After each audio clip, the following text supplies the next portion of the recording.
முருகப்பெருமானின் அருளை பெற்ற அனைத்து மெய்யன்பர்களுக்கும் வணக்கம். நம்முடைய வாழ்க்கையில் வரும் எப்பேற்பட்ட தடைகளையும் சங்கடங்களையும் தகர்த்து எறியும் ஆற்றல் கொண்டவர் நம் பிள்ளையார் சுழிநாயகன் விநாயகப் பெருமான். அந்த விநாயகருக்கு உகந்த மிகச் சிறப்பான விரத நாள்தான் சங்கடஹர சதுர்த்தி. ஒவ்வொரு மாதமும் தேய்பிறையில் வரும் சதுர்த்தி திதியை சங்கடஹர சதுர்த்தி என்று அழைக்கிறோம். 2026ஆம் ஆண்டில் சங்கடஹர சதுர்த்தி தேதிகள் எப்போது வருகின்றன, இந்த விரதத்தை எப்படி இருக்க வேண்டும் என்பதை பற்றித்தான் இந்த வீடியோவில் நாம் விரிவாக பார்க்க போகிறோம். முதலில் சங்கடம் என்றால் கஷ்டங்கள் அல்லது துயரங்கள், ஹர என்றால் அழித்தல் அல்லது நீக்குதல் என்று பொருள். நம் வாழ்வில் தீராத துன்பங்கள் இருந்தாலும் சங்கடஹர சதுர்த்தி அன்று விநாயகரை வழிபட்டால் அவை அனைத்தும் பனி போல உருகிவிடும். இதன் பின்னணியில் ஒரு புராணக் கதை உண்டு. ஒருமுறை சந்திரன் தன் அழகைக் கண்டு கர்வம் கொண்டு விநாயகப் பெருமானை பார்த்து சிரித்ததால் விநாயகர் சந்திரனுக்கு சாபமளித்தார். தன் தவறை உணர்ந்த சந்திரன் தேய்பிறை சதுர்த்தி அன்று விரதமிருந்து விநாயகரை வேண்டி தன் சாபத்தை நீக்கிக் கொண்டார். எனவேதான் இந்த நாளில் சந்திர தரிசனம் செய்து விரதத்தை முடிப்பது மிகவும் விசேஷமானது. மேலும் செவ்வாய்க்கிழமை அன்று வரும் சங்கடஹர சதுர்த்தி அங்காரக சங்கடஹர சதுர்த்தி என்று அழைக்கப்படுகிறது. செவ்வாய் பகவானும் அங்காரகன். இதே நாளில் விரதமிருந்துதான் விநாயகரின் அருளை பெற்றார்.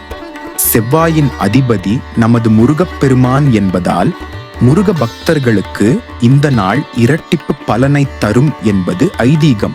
முதலில் சங்கடம் என்றால் கஷ்டங்கள் அல்லது துயரங்கள், ஹர என்றால் அழித்தல் அல்லது நீக்குதல் என்று பொருள்.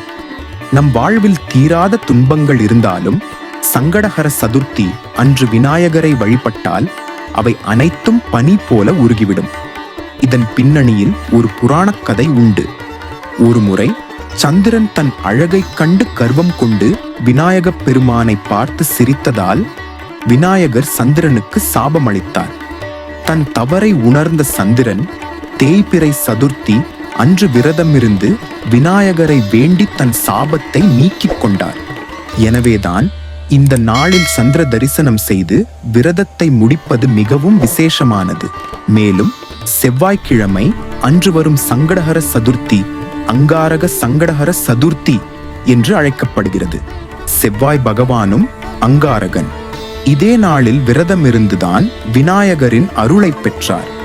செவ்வாயின் அதிபதி நமது முருகப்பெருமான் என்பதால் முருக பக்தர்களுக்கு இந்த நாள் இரட்டிப்பு பலனை தரும் என்பது ஐதீகம்.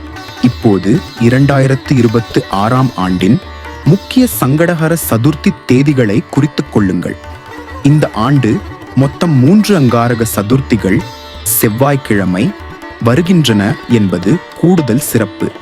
இதில் குறிப்பாக ஆகஸ்ட் 31, 2026 ஆவணி 14 அன்று வரும் சதுர்த்தி மகா சங்கடஹர சதுர்த்தி ஆகும்.